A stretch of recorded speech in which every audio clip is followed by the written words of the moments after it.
The next session is, and I'm not sure all these words have been heard in combination at any ARSC conference. The title of the next talk is Pirating Benzedrine and Porn. The Swing Record Manufacturing Company of Paris, Texas. Presented by Bill McClurg. Bill? It's your time. Come on up here. Bill's a record collector. He lives right up here in Bulverde and near San Antonio, and he has an extensive, I might say extensive, collection of 78s produced by Texas companies. He's going to give us an idea of the busy activity that was taking place down here in the state, this part of the state, looking through one label in particular.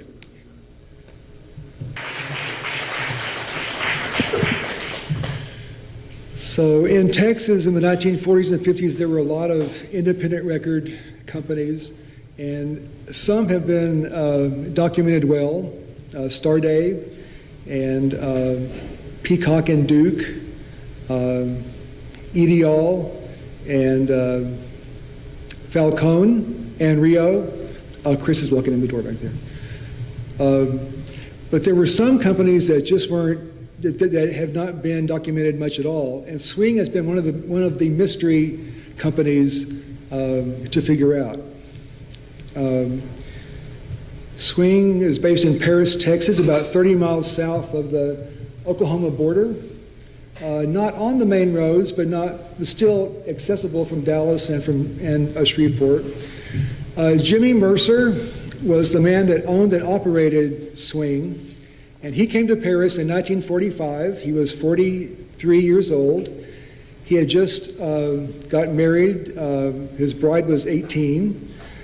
He moved to Paris to open up a record store. If you were in Paris between October 1945 and April 1946, you would have tuned in to Musical Memories at 8:15. This was Mercer's program where he played the piano and sang. The show lasted until April 1946, at which time he opened a record store in downtown Paris.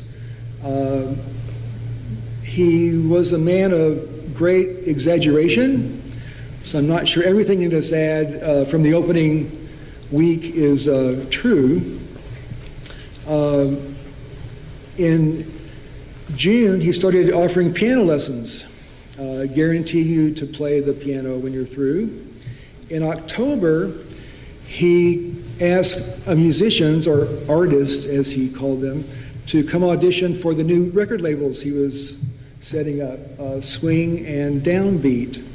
And then by November 1946, he has a pressing machine. He says he can press 2,700 records a day, and that he was pressing for several important labels. So yes, he will, maybe not. He started out recycling shellac, and that's the reason many Swing records are really, really, really rare. You don't find many in the wild because they just didn't last. He put it in the paper for employees, strong, active women, free for some night work. I'm not sure who applied for this job, but this ad shows up 3 different times in 3 different versions in the paper. And so he started doing custom work. He did custom work for the Jamboree label in Mount Pleasant, just right down the road. The Max Spaddens were from Lubbock. This was the first record pressed by the Imperial Quartet out of Dallas. He pressed the first 7 FBC records. This is Fort Bend County, Rosenberg, down near Houston. And he pressed, we know of at least 2, maybe 3 Eddie's records. The reason we don't know is because they might not exist anymore. He also did some stuff for Estelle Erickson and the Blue Buckaroos, of which we can't find any information. Let's take a moment and examine the hallmarks of a Jimmy Mercer production. The font. This is the font he uses for all 4 years of the existence of the label. He made and trimmed his own labels, so many of them are ragged and not really round. And the third hallmark of a Jimmy Mercer production is that he was not a slave to quality control. He misspelled titles. He even misspelled titles when he had a chance to do it over. He misspelled artists' names. He also didn't quite get the labels straight sometimes. So he's been a really interesting figure in Texas music history because so little is known about him, and yet there is so much to admire. It's been really interesting.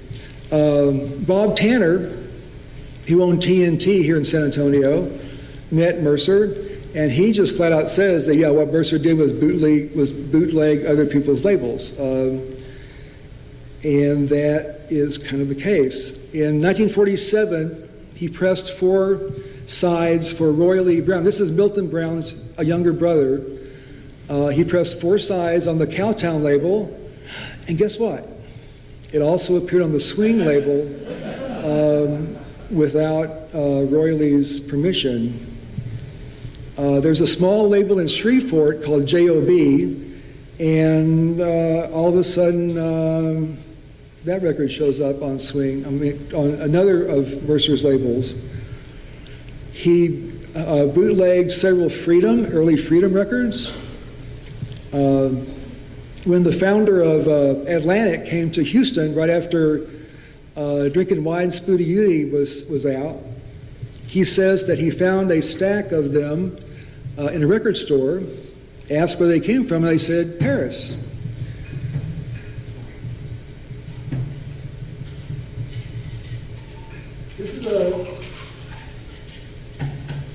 This is a story he told other times and in other places. This is one of his stock stories. But the fact that he didn't pursue it, and he says it because there were armed guards. Well, the Swing was on North Main Street in Paris, Texas. But the fact that Mercer bootlegged was very, very common. If Atlantic didn't sue him, 2 other people did. He pressed 6 sides on his Cajun Classics record by Harry Schultz, but Harry Schultz was under contract at that time with Gold Star, and so Bill Quinn sued him. They settled out of court when Mercer bought 8 masters from Gold Star, 6 blues sides and 2 country sides, and this is one of the masters he bought from Bill Quinn to settle the lawsuit.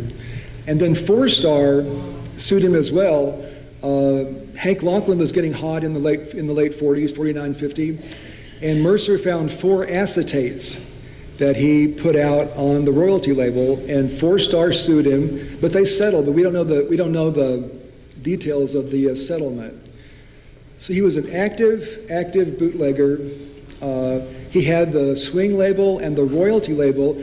He also had the personality label and the Western Magic label. These were basically hits done by unknown artists of the time. Another label he had was Allspice. Dale Belmont was somewhat of a celebrity in New York City during World War II. And when Dale married her agent, Joe Bonds moved, the 2 of them moved to Dallas, where Joe Bonds was a partner with Jack Ruby in some of the nightclubs in Dallas. And Dale Belmont was an MC and singer in those nightclubs. Just an example of the circle that he ran in. Hillbilly Hit Parade was a project with Frank Sanborn in Houston. Frank Sanborn owned the Circle Record Company, and they produced some 78s under the Hillbilly Hit Parade. And then they decided, hey, let's make plastic records. Let's make laminated paper records.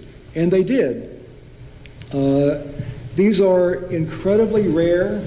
This is the only one I've ever seen. Was that last one a bootleg?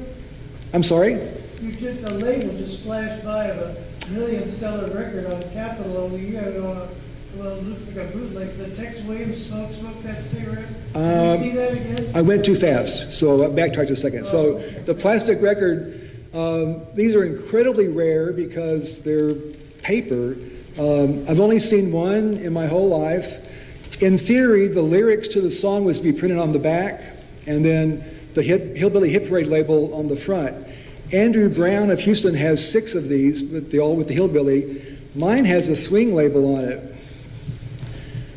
So again, he's a slave to consistency, Mr. Mercer is. And if you glance at it, it looks like Tex Williams is actually singing, not the writer. Moving to the Benzedrine part of our program. In the 40s, Benzedrine was seen as an incredibly miracle cure-all. It would counteract ODs of sleeping pills. You could catch fish better if your worm had a little Benzedrine in its system. And you could play hockey better if you had some Benzedrine in it. Mercer never had a hit record. He never developed an artist. He never did the things a usual record company you would think would do. But his most famous, So the Benzedrine in pill form was made a controlled substance in the late 40s, but a Benzedrine inhaler you could still use to help with sinus issues or bronchial issues. These were available in every single drugstore anywhere in the country. And then they began to be abused as well because of the Benzedrine on the paper inside, and it went away. Nick Tachis says that Benzedrine Blues was music's only timeless contribution to drug music. And let's hear a little bit of Benzedrine Blues.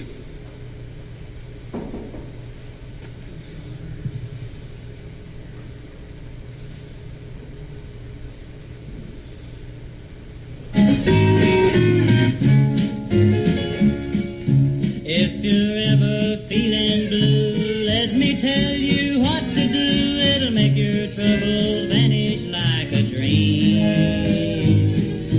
Throw away your Ovaltine, buy yourself some Benzedrine, and roll on down the line. On down the line, on down the line, just take a pill and roll on down the line.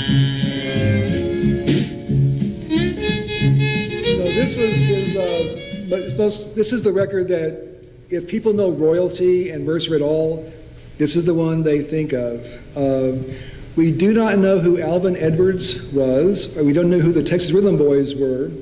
Again, another mystery in the Mercer canon. And now for the porn portion of our program. Mercer printed a few sides for the Ringside Club, and the Ringside Club was a Houston club that featured nude boxing. The master of ceremonies was the guy named Bozo St. Clair, and we don't know whether Ringside took Mercer to Party Records or whether Party Records took Mercer to Ringside, but Mercer produced 2 different label series, one the Zip and one the Zest. He also produced Party Records with no label name. So if there's any doubters out there that don't believe that Mercer was the culprit, let's just follow the trail and see where it leads.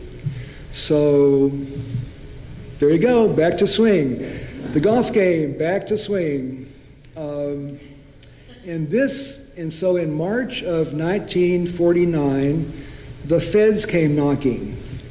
And the feds arrested Mercer at his house and charged him with the delivery of obscene records to be shipped across state lines. He posted $500 bail that same day. When the indictment came out, he was charged on 2 counts of obscenity, one record with Dan McGrew and Newlyweds on it, and the other with Bossa Ball and Pinochle. I've only ever seen one picture of these records, so I don't know that they exist in the wild very much. So while Mercer was waiting for his trial date, he wrote some songs. Here he is in 1950. He wrote a song called Say When. It was actually recorded by several different labels. We can't find any sign that it made any charts, but it did exist, and he recorded it. So if you write a song and you own a label, let's put it on there. So he did this version with Leon. Oh, wait, let's do another one. He did 2 versions on Royal. Oh, wait, he did a 3rd version. Oh, wait, he did 4 different versions of this one song on one label. And what's interesting is, look how the writer's credits change over time. I have no idea what this means. And then he is J. Mercer, and then J. Mercer, and then on his last version, Johnny Fascisi. Yeah, just another one of the little mysteries of Jimmy Mercer. The trial was the first week of January 1950. He pleaded guilty, received 3 years probation. In November of 1950, he moved his family to Chicago, where he completed his probation, and that was really as far as people got. Nobody knows very much about his life after 1953 and before 1945, and the reason was he wasn't born Johnny Mercer. He was actually born Harry Schaefer in Los Angeles in 1903. His family moved to Fresno, California, and here under the Schaefer, Harry moved in with his 2 sisters, Esther and Jeanette, and his father, Joseph. And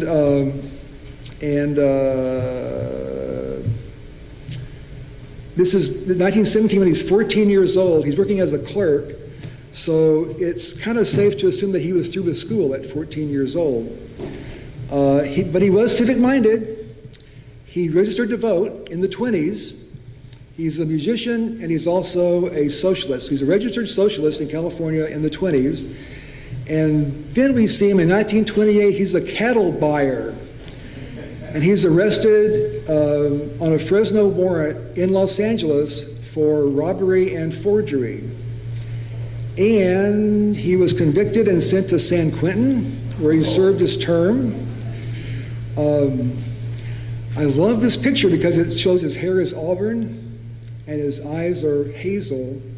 So he served his term, served his probation, and that's the last we know of him so far. So there's a big gap between 1930 and 1945. We're pretty sure he went back to jail for writing hot checks in 31. We haven't found that yet. So this is the story of Harry Schaefer and Jimmy Mercer and the swing record manufacturing company of Paris, Texas, and it's to be continued. Thank you very much.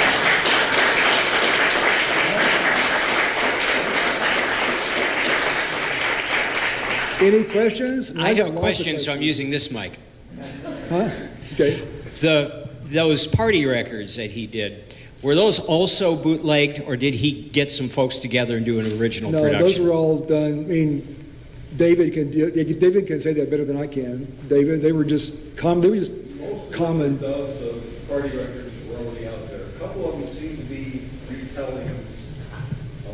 couldn't get a good dub or something, so he get somebody to Yeah, yeah. But I've got about 20 different party records that he did on the Zip and the Zest and the No Label. But they're very tame. Yeah, they're very tame. And on so speaking of his other pirated records, are those all dubs? And if so, what's the quality like? It's different. It varies, and we've never found the Atlantic dub. We've never found the Atlantic bootleg copy. It's a real mystery because if he bootlegged as many as people said he did, you would think you would find them, but we're not finding them. He did a lot of bootlegs off of the records themselves. Sometimes he would find a master and actually bootleg it off of that, but the quality. If you're asking about the quality of a Jimmy Mercer product, you're asking the wrong question about the quality of a Jimmy Mercer product because it just wasn't there. So, any other questions? He called the label swing, but was there any jazz on it? And No. Was he aware that there was a swing label out of Paris? We've only found 1937. About 10 different swing labels. I'm talking Andrew and Kevin and I. Only found about 10 different swings, and they're about half country and half blues, but there's no jazz. Except that the original version of Operation Blues by Homer Clements, a country song, there's one copy of the swing version in Nashville, and it's jazzy. It's much more. It's jazzy versus the country version that was done on Blue Star on